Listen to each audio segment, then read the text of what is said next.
MLB The Show's coverage of Major League Baseball brings us to the great state of Florida and Marlins Park in Miami. Tonight, the second of 4 between the Atlanta Braves and the Miami Marlins.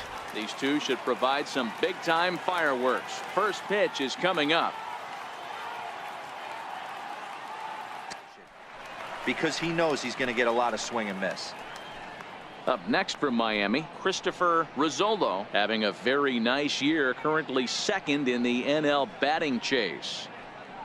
Rizzolo, playing here in his home state of Florida, is very likely going to be an all-star this year, at least according to the vote totals. He came into today leading all center fielders in the league. Yeah, Matty, not surprised this guy is on the top of the all-star game voting, but you have to take a step back. This is being voted on by the fans, so I can't imagine how he feels to be voted in by his fans to start in the all-star game right now.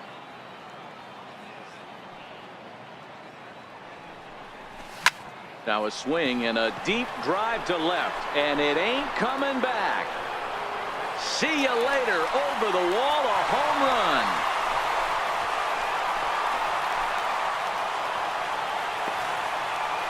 A solo shot here to left, career homer number 149, as the Marlins will take a 1-0 lead.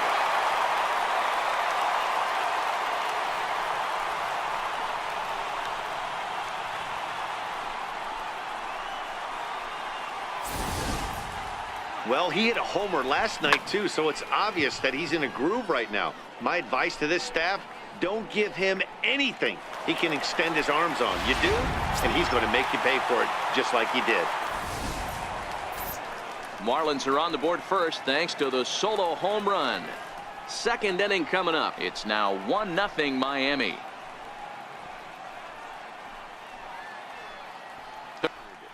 So one gone now as we give you a look at where these two teams find themselves entering play in the National League's Eastern Division race. Center fielder number 8, Christopher Rizzolo. Ready for another chance? Christopher Rizzolo. He went deep in his first at-bat. We'll see what he's got in store for us here. The last at-bat, Matty V, we heard this guy's a good fastball hitter. He got a fastball and didn't miss it. We'll see if they pitch him a little bit differently this time and mix in some off-speed pitches. Good opposite field power here, taken high and deep to right. And goodbye. This one ain't coming back.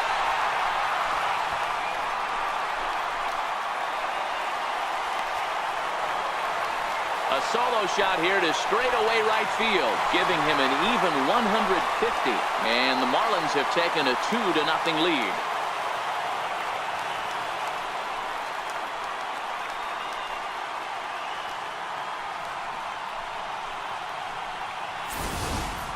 And he was totally dialed in for the first two hitters, seducing a couple of easy grounders. Then he catches way too much of the plate on the third guy, and it winds up in the seats. Sometimes you can fall in the trap of not focusing all the way through the end of an inning when you're rolling out there on the mound. That might have happened here. In now, JT Realmuto. Now a curveball ripped down the left field line. That's a fair ball. Running hard. He's digging for second. And he'll make it to second base now with 2 gone. Not really much the pitcher can do about that one. He put the ball down in the zone where he wanted it, but it was just a solid piece of hitting. Goes down and gets it and pulls it into the corner for extra bases. Yeah, as you know, Dan, sometimes the hitter just wins. Stepping in now, Justin Bour. Now this one hit hard out to right field by Bour and deep. And trouble it is. It's down for extra bases. To second now, but he's safe as a run will score on the play as well.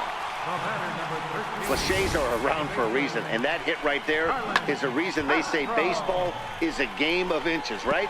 Just barely fair, but that's not much consolation to the guy standing on the mound. Nice RBI two-bagger.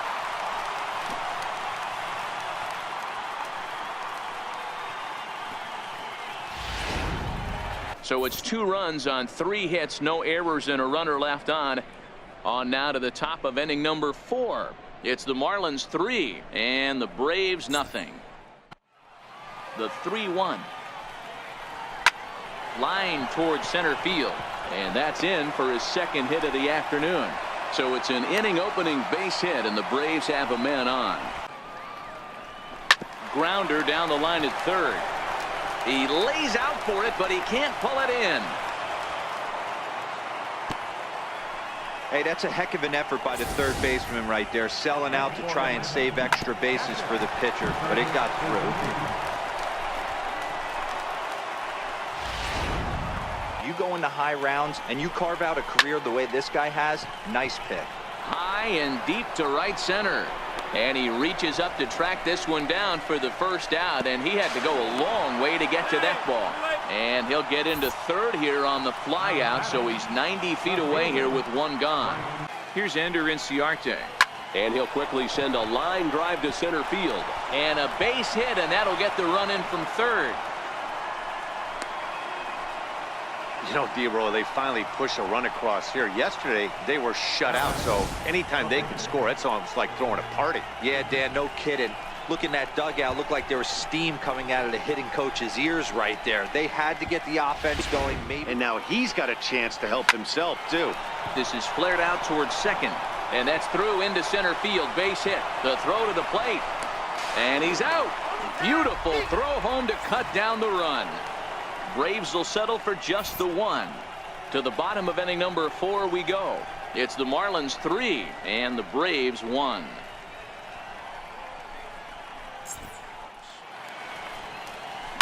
Line to the right side. A leap, but he can't bring it down. Base hit. Hey guys, he was obviously trying to bury that slider down and in. Nice execution by the batter right there, keeping his hands inside, fighting it off for a nice base hit. The 2-2 one more time, and this runs inside, and that looked like it got him pretty good. Yeah, it was a great battle there, and he was one strike away from putting him away. As a pitcher, you hate to put a guy on for free after all that work. First offering on its way. Now a bunt attempt here, and he'll take it to the bag himself for the out. And now indication from the dugout that they'll issue the free pass, and with the pitcher on deck, that'll force their hand here with 2 gone. JT Riddle will be called on as a pinch hitter here in a big spot. He'll have the bases loaded with 2 out in the inning. Liner toward right center, and that will get down as he delivers a big one here. It's a base hit. 1 run is scored, and not in time as he just crosses the plate in time. Boy, talking about having ducks on the pond right there, D-Rose. I know everybody wants to hit a home run. Those are the ones you remember, but without question, Dan, 2 out, 2 RBI knocks with runners in scoring position right there. You remember these knocks. Christopher Rizzolo will stand in again as we flash you back to the early stages of this ball game. There were fans still finding their seats as he launched his second home run of the game, as he was off to a fast start indeed. Line drive to left. Flaherty is there, and he has it for the out. Up next, how about it? 8th inning here from South Florida as you get a look at the line score to this point. The hometown Marlins leading this one as they look to send this crowd home happy. 0-1, here it comes. Swing and a liner. So he'll add 1 to his total as that falls in. He's got 3 hits in this one. 3 homers and 17 RBIs. High in the air out to center field. Moving under it, Rizzolo makes the play, 1 away. And he will scurry back to first as he'll think twice about trying to move up. Now batting, second baseman. He's ready. Here's the first offering. Lifted in the air out towards left center. Rojas takes charge out there, and he stays with it for the second out. And now this crowd, announced at around 33,000, come to their feet. And a swing and a miss as they definitely had him reaching for that one, and this ball game is over. Well, maybe a little bit of a problem is they had to wind up going to that bullpen quite a bit. 5 pitchers are going to combine to finish this one to get the win. Tonight's game comes to an end, 5-1 the final score. The Marlins jumped out to an early lead in the first and never looked back. Dylan Peters gets the win in relief, his second of the year. So that'll put a wrap on things here this evening. For my partners Dan Plesac and Mark DeRosa, I'm Matt Vasgersian. This has been a special presentation of MLB The Show. For more, follow us on Twitter at MLB The Show.